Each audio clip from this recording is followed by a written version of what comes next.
Laras masih ingat jelas hari pertama bertemu Arga.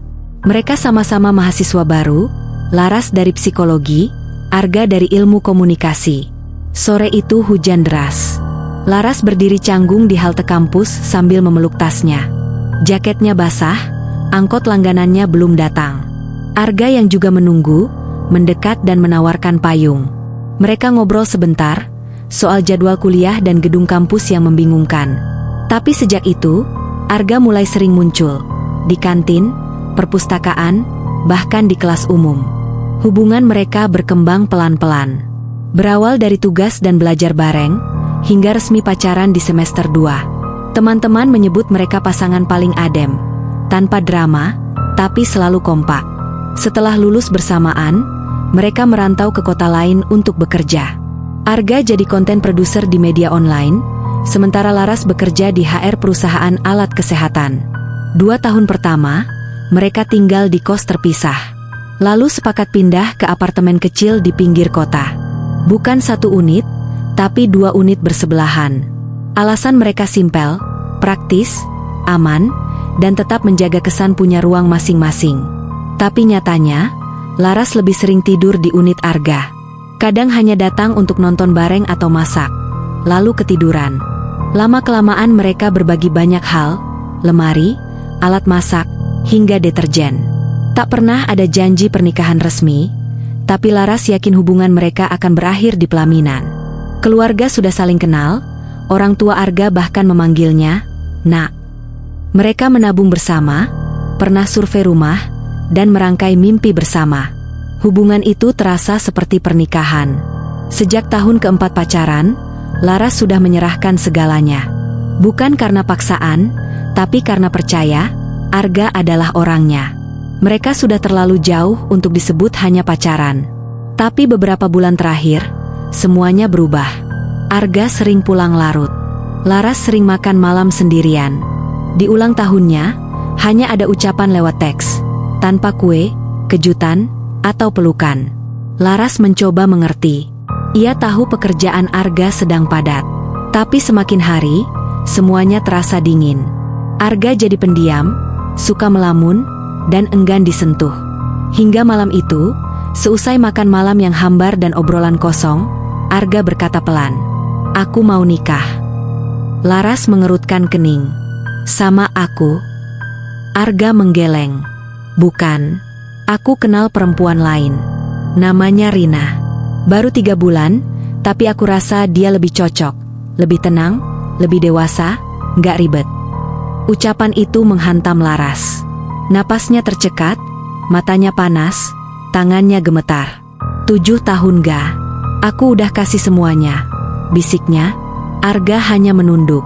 Tak sanggup menatap Laras. Malam itu Laras menangis di unit apartemennya. Ruang yang dulu penuh tawa, kini sunyi dan dingin. Untuk pertama kalinya, Laras merasakan sesuatu yang tak pernah ia rasakan sebelumnya. Dendam. Sudah seminggu sejak malam itu, tapi waktu seolah berhenti. Laras makan seadanya, tidur tak nyenyak, bangun dengan mata bengkak. Pekerjaan terganggu. Ia lebih sering termenung di depan komputer. Rekan kerja bertanya, ia hanya menjawab, lagi kurang enak badan. Padahal yang sakit adalah hatinya. Malam-malamnya diisi kenangan. Pesan-pesan lama, foto liburan ke Jogja, ulang tahun di taman, video mereka menari di dapur. Semua kini seperti hantu. Yang membuat Laras bertahan hanyalah satu, rasa penasaran. Siapa sebenarnya Rina? Suatu malam, Laras membuka Instagram Arga. Ia menemukan foto Arga dengan perempuan berhijab, tersenyum lembut. Akunnya ditandai Rina. Akun itu publik, rapi. Isinya kutipan motivasi, pemandangan, dan potret diri sederhana. Salah satu captionnya menusuk hati Laras. "Terima kasih yang hadir di waktu tepat. Yang tak hanya lihat luka, tapi tawarkan masa depan." Komentarnya dipenuhi emoji cinta. Salah satunya dari Arga. "Sama-sama Rin. Kamu cahaya hidupku." Laras membeku. Tangannya mengepal. Air mata jatuh lebih dulu sebelum amarah. Malam itu, Laras keluar rumah tanpa arah. Hanya memakai hoodie dan sandal. Suara-suara menghantui kepalanya. Kamu terlalu nempel. Dia nggak pernah serius. Kamu yang bodoh percaya. Ia berhenti di warung kopi kecil. Di meja sebelah, dua perempuan membicarakan pengasihan. Salah satunya mengenakan gelang merah mencolok. Serius mbak. Setelah pengasihan, cowoknya balik dan ngelamar. Laras tak sengaja mendengar. Tapi kalimat itu masuk seperti bisikan. Dalam perjalanan pulang, Laras mencari di Google, pengasihan agar mantan kembali. Salah satu hasil paling menonjol, pelet darah haid, pengikat cinta paling kuat. Laras membacanya. Ragu, tapi terbawa emosi. Di akhir artikel tertulis, Mbah Surti, ahli pengasihan. Disertai nomor WhatsApp dan alamat. Laras menatap layar lama lalu akhirnya mengetik.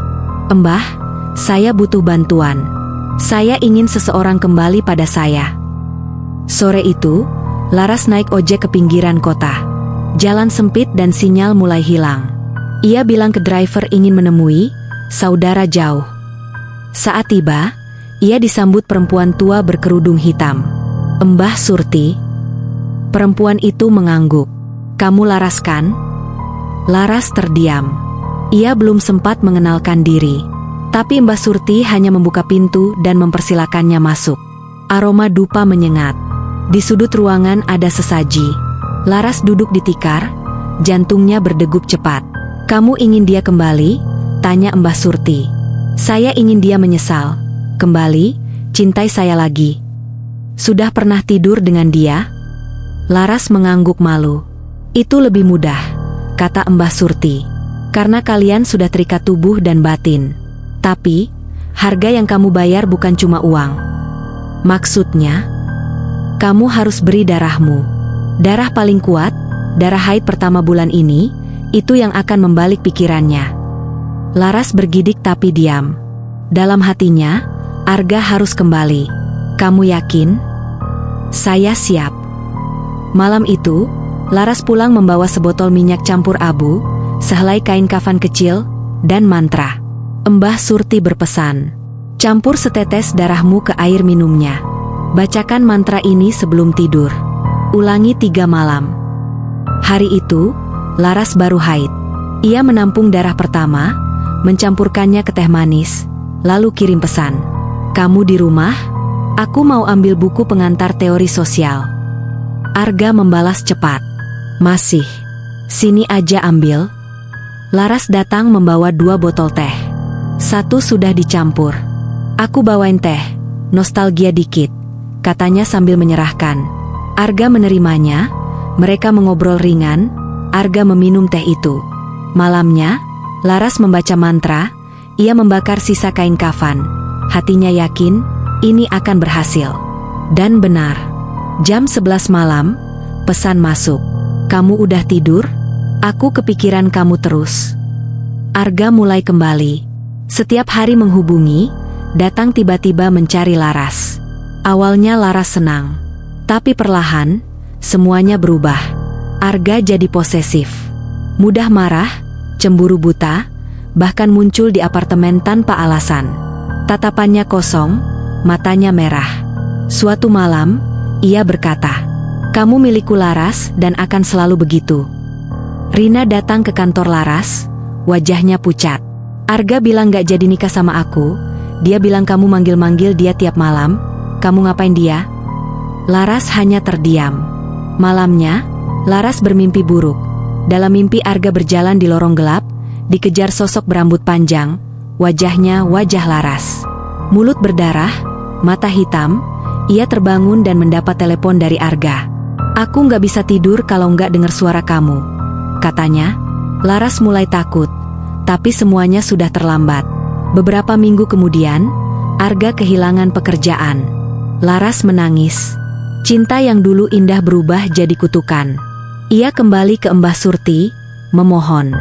Tolong balikin dia seperti dulu biar dia pergi, asal bisa hidup normal lagi. Mbah Surti menggeleng. Endak bisa. Yang terikat darah tak bisa dicabut. Aku cuma bisa mencegahnya makin parah tapi dia tak akan pulih. Beberapa hari kemudian, orang tua Arga datang menjemput. Kondisi Arga semakin buruk. Ia sering bicara sendiri, Tak mengenali siapapun, ibunya hanya menangis. Ayahnya mendekati Laras. Kami tahu hubungan kalian. Tapi tolong, jangan temui dia lagi, biarkan kami urus anak kami. Laras hanya mengangguk. Ia pindah kota, menikah, punya anak, tapi luka itu tak pernah sembuh. Kadang, saat malam sunyi, Laras duduk di balkon, mengingat semua yang pernah terjadi. Suatu hari, pesan dari teman lama masuk. "San, kamu ingat Arga? Dia udah nggak ada." Katanya kerasukan malam-malam, terus koma. Nggak sadar sampai meninggal. Laras menutup ponselnya, menatap langit malam yang kosong. Ia menangis, bukan karena kehilangan cinta, tapi karena tahu, luka yang ia buat tak bisa ditebus.